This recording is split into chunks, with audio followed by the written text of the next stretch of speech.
Hello friends, आज हम इस वीडियो में बात करेंगे कि अगर आपकी जो प्रॉपर्टी की रजिस्ट्री है अगर वो हो जाए तो आपको क्या क्या ज़रूरी काम करने चाहिए। तो इस वीडियो को पूरा देखें जिससे कि आप डिटेल में जानकारी ले पाएँ। तो चलिए शुरू करते हैं। सबसे पहले जो भी आपकी रजिस्ट्री है, तो अगर वो खो जाती है तो उस केस में आपको एक एफआईआर करनी होती है। जो भी आपका नियरेस्ट पुलिस थाना होता है, जो भी आपका पुलिस स्टेशन होता है, उसमें एक एफआईआर करनी होती है। इस एफआईआर में आपको रजिस्ट्री की पूरी जानकारी देनी होती है। जिस दिन वो रजिस्ट्री खोई है या जिस दिन से आपको मिल नहीं रही है, वो डेट आपको मेंशन करनी होती है। उसके बाद जो भी आपकी एफआईआर है उसमें प्रॉपर्टी की पूरी डिटेल होनी चाहिए, यानी कि उसका सर्वे नंबर, खसरा नंबर, म्यूनिसिपल नंबर, जो भी डिटेल है प्रॉपर्टी की फुल, वो उसमें होनी चाहिए।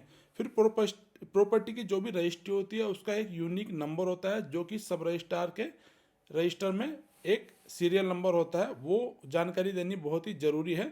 और किस डेट की ये रजिस्ट्री है, यानी कि किस डेट में वो रजिस्ट्री की गई थी, उसकी भी जानकारी इसमें लिखी होनी चाहिए। उसके बाद जिसने आपको बेची है और जिसने खरीदी है यानी कि आप, तो उन दोनों की पूरी डिटेल इसमें होनी चाहिए।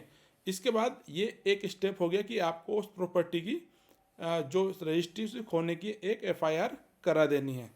इसके बाद जो दूसरा स्टेप है वो बहुत ही ज़रूरी है।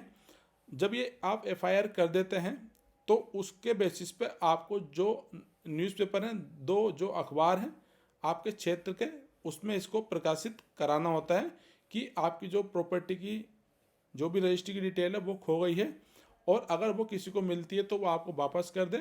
और साथ ही इस पर यदि कोई भी लोन ले लिया जाता है किसी दूसरे पार्टी के द्वारा, तो उसकी आपकी कोई भी जिम्मेदारी नहीं होगी। एक इस तरह का फॉर्मेट होता है। ये फॉर्मेट आसानी से आपको जो भी पेपर पब्लिशिंग एजेंसी है या जो भी कोई पत्रकार है आपके क्षेत्र में, वो आसानी से उपलब्ध करा देता है।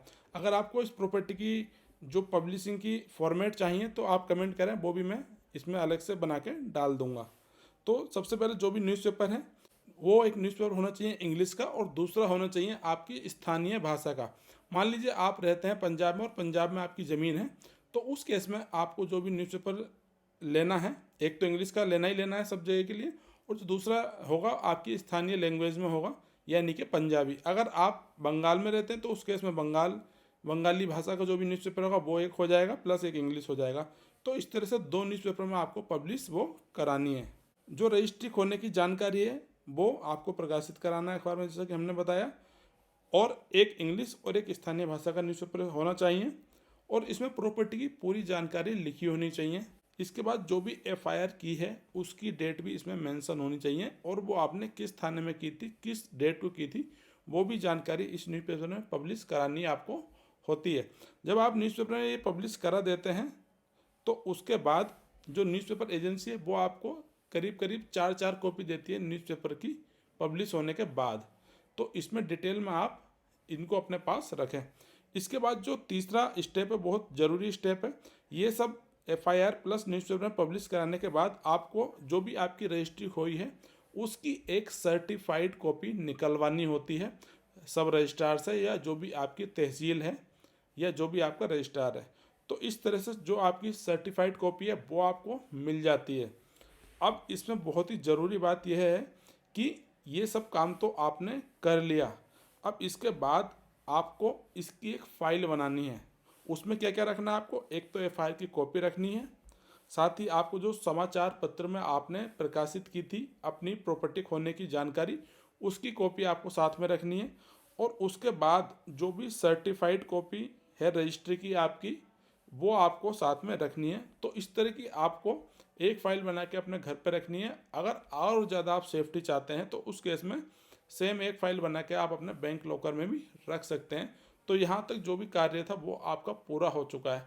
अब ये बहुत ज़रूरी क्यों है ये पूरे सारे स्टेप, क्योंकि अगर आप इन फ्यूचर इस प्रॉपर्टी पे अगर कोई बैंक लोन लेते हैं तो बैंक भी ये ही सारे स्टेप आपको करने के लिए कहता है। तो उसमें जो लोन है आपको आसानी से मिल जाता है। और साथ ही अगर लोन नहीं भी लेना है तो कल के दिन अगर आप इस प्रॉपर्टी को बेचने जाते हैं तो उसमें भी ये सब जो स्टेप अगर आपने कर रखे हैं तो बहुत आपकी सहायता उसमें हो जाती है। और जो भी आपका खुद का इंटरेस्ट है प्रॉपर्टी को लेकर वो भी प्रोटेक्ट होता है। तो इस तरह से पूरी जानकारी आपको हमने इस वीडियो में दी है कि अगर आपकी जो प्रॉपर्टी की रजिस्ट्री है अगर वो खो गई है तो आप किस तरह से अलग अलग स्टेप करके अपने जो भी अधिकार हैं उनको सुरक्षित कर सकते हैं। Friends, thanks for watching this video. अगर आपको ये वीडियो से रिलेटेड कोई भी डाउट या क्वेश्चन है तो वो हमें कमेंट बॉक्स में ज़रूर दें। साथ ही हमारे चैनल को सब्सक्राइब भी करें, और जिससे कि आपको हमारे आने वाली वीडियो की जानकारी सबसे पहले मिले। और साथ ही एक ज़रूरी सूचना यह भी है कि ये हमारी वेबसाइट है बैंकर्स लिंक की, इसमें अलग अलग बैंकिंग से रिलेटेड जो भी प्रॉब्लम है उसकी जानकारी हम यहाँ पर ब्लॉग के रूप में डालते रहते हैं। चाहे तो आप इसे भी विजिट कर सकते हैं अपने ज्ञान वर्धन के लिए। थैंक्स।